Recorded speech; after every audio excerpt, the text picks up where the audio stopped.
The good life, full of fun, seems to be the ideal. Hey guys, welcome to my kitchen. You guys ready for some Italian waffles? One of my favorites. Pizzelles or Pizzelles. They're absolutely fantastic. Real easy to make, a lot of fun. Commonly they're like an Italian kind of a holiday treat, but they're made all throughout the year. Fortunately for me, my grandmother made them all the time throughout the year. So just as a kind of a light, quick treat. However, you would end up eating like 30 of them, so they weren't so light, but they're absolutely fantastic. So I want to show you how to make them. And I've got the old Borio recipe here. And I want to show you a couple different things you can do with them as well. They're a lot of fun. They're absolutely delicious. So let's get started. So I got a bowl here, obviously, that we're going to use to mix them up in. And let me shoot over some ingredients here. I've got a pinch of salt, all right? I've got 2 teaspoons of vanilla.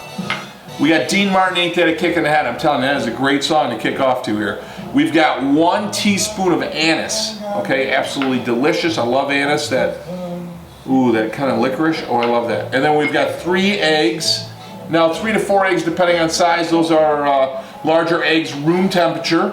We've got 2 teaspoons of baking powder, not soda, baking powder. That's going to add a little lift to the, excuse me, a little lift to the pizzelle, to the waffle. We've got about 1/3 cup of milk. We may not be using all of that. I always have milk as a backup just to thin the batter a little bit. We got 3/4 cup of sugar. We've got 1/2 cup of melted and just about cooled butter.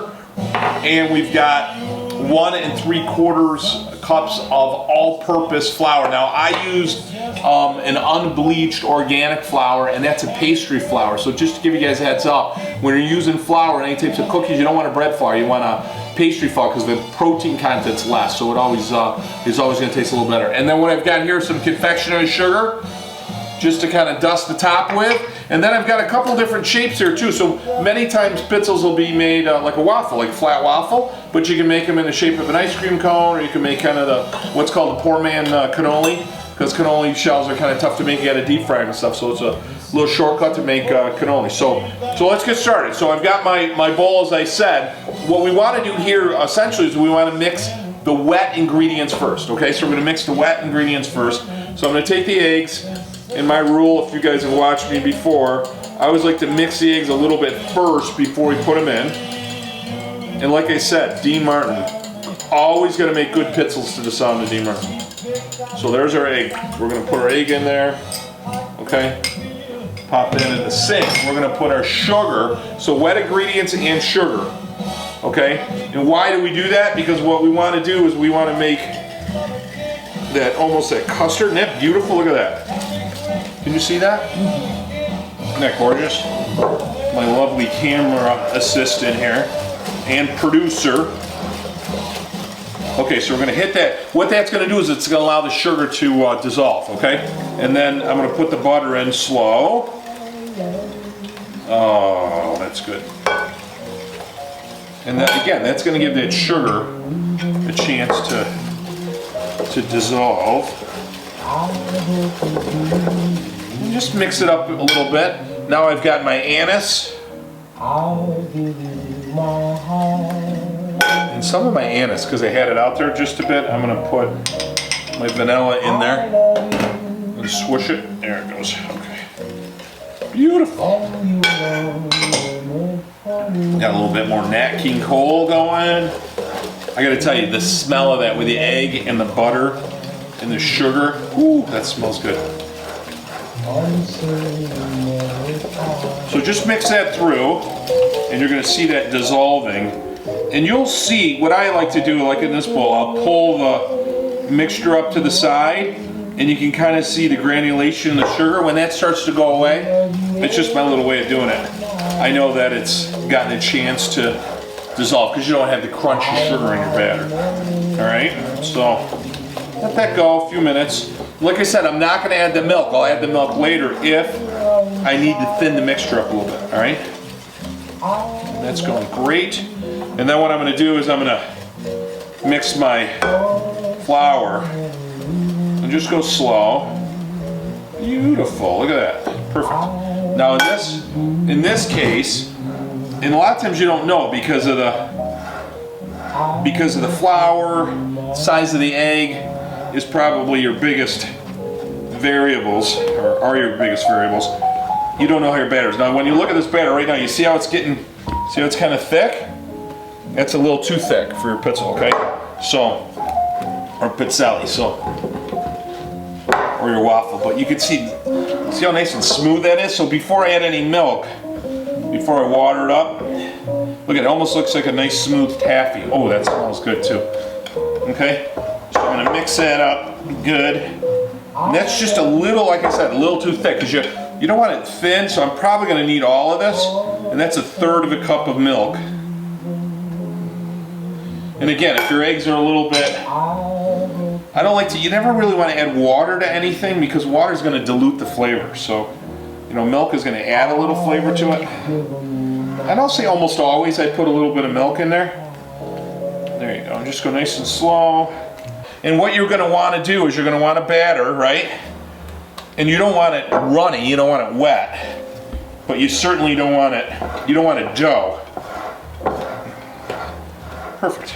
Okay guys, so we're about set right there. So I've been mixing it nice and slow just for a few minutes. Again, I'm not trying to whip it, I'm not trying to incorporate air in there, but I just want to make it nice and silky smooth. All the sugar's dissolved, and I don't see any lumps of flour or baking soda or anything in there, right? So the only thing I didn't add yet is my pinch of salt. Yep, so I'm just going to add that. That is truly just a pinch of salt. So let me just pop that in there. And sometimes the butter will have a little bit of extra salt. That's why I just hold back on that. Once you put salt in it, you can't take it out. So salt enhances the flavor, so you don't want it to taste salty. It'll bring out, you want just enough salt to bring out the other flavors. So now I got to add my baking. Again, this is baking powder. And what a baking powder is going to do is a baking powder, beautiful. Baking powder is going to act as an agent that actually adds lift to it. So you've probably seen like double acting, and it's basically an acid, not to make a chemistry class here, but it's like an acid and a base. So it reacts, creates bubbles. If you ever take vinegar, acid, and baking soda, and you know your volcanoes they used to make, or your kids used to make, that little bubble reaction, that's what happens inside your baking. So what happens there is it adds air or lift to your cake or to your cookie, or beautiful. Look at that, that's beautiful. Oh, it smells like Grandma's Kitchen right there. That's what we're shooting for here. We're shooting for Grandma's Kitchen. So I'm gonna shake that off. Now the concern here, that's good. I love that flavor. Oh my God, it's absolutely delicious. So I got that all set. Let me just scrape that bowl down. Perfect. I just love these, you know, like I said, we had them around all year round, not just the holidays, so, and my grandmother would bring them in and she'd wrap them in like a wax paper and then a tin foil. You'd have stacks. She would make stacks and stacks of them, so great. Hit them all with powdered sugar. So I'm gonna show you exactly what you used to do. All right, so let's come on over here. All right, so here we go. We got a Cucina Pro. This is a brand of pizzelle maker, okay? Or pizzelle maker. So you're gonna see when you open it up, it's got a couple different designs. I always like to hit it with a little, just a quick, just a blast. This is olive oil, so it's a healthy oil, okay?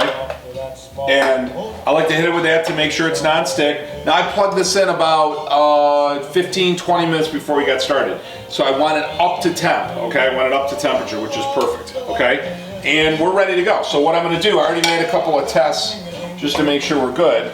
But I need about 1/3 of this. I don't need a lot of the batter in there because it's gonna overflow. And I'll show you what to do with it. So you're gonna put a dab in there. It's about a tablespoon and a little bit more. Okay, and I'm gonna let it come down slow.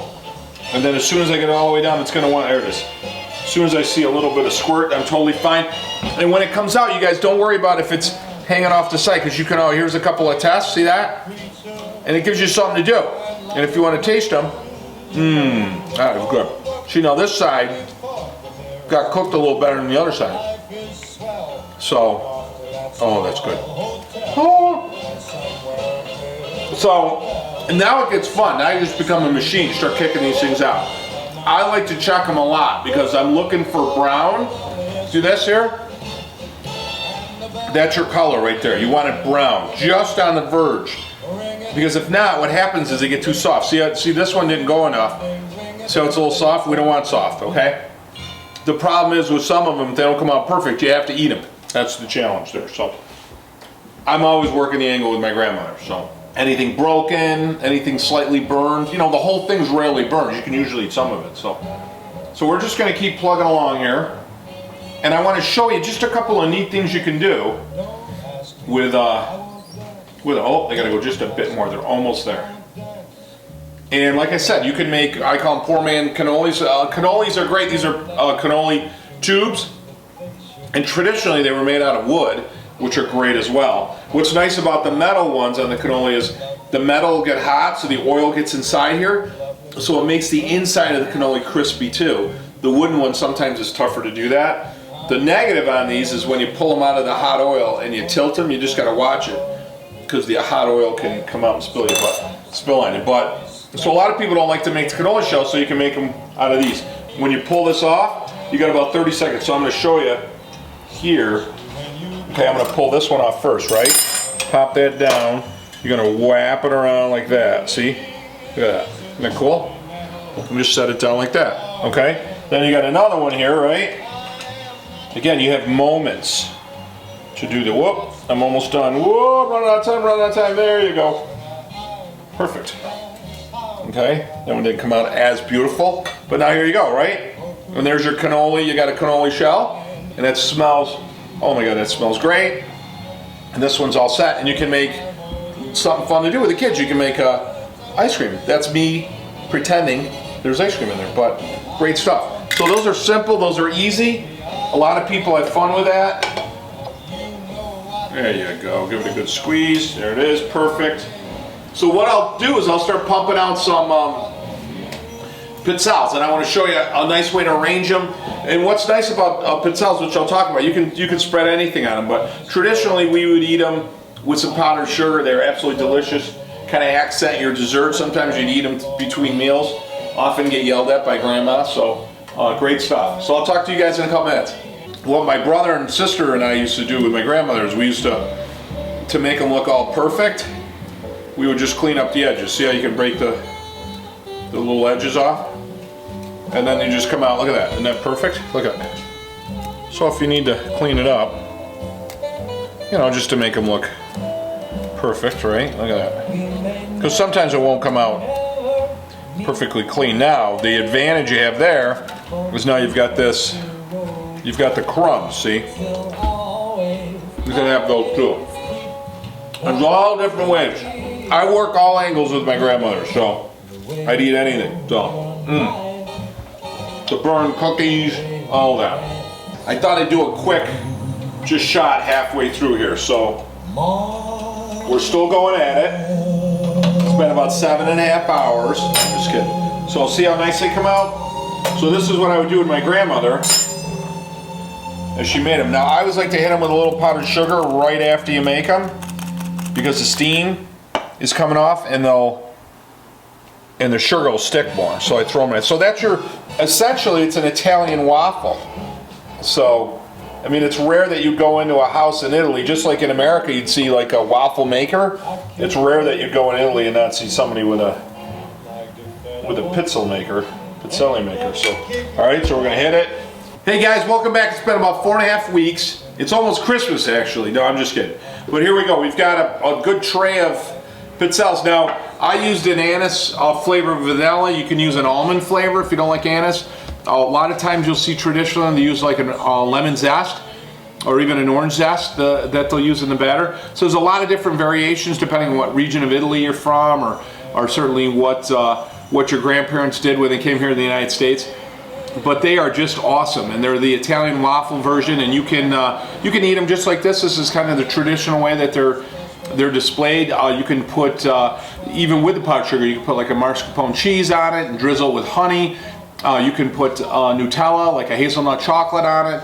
Like I said, you can make a cannoli shell, as I call the poor man's cannoli shell, or you can make a ice cream cone, dip the end in chocolate. You can do all kinds of crazy stuff. But traditionally, this is typically how they're served. They're absolutely fantastic.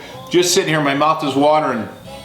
It just puts me back, and I know I always say that because I was bringing you those recipes, but the smell of a pizzelle, it just brings me back to my grandmother and those great memories and those great times I had when I was a kid. Just absolutely fantastic. So I hope you enjoy a recipe and a part of my life, and certainly a part of my heritage that I bring to you guys, to your home.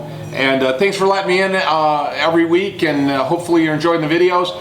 Don't forget to visit our website. We've got olive oil for sale, along with some wood products and all kinds of fun stuff on there. And don't forget to like our Facebook page.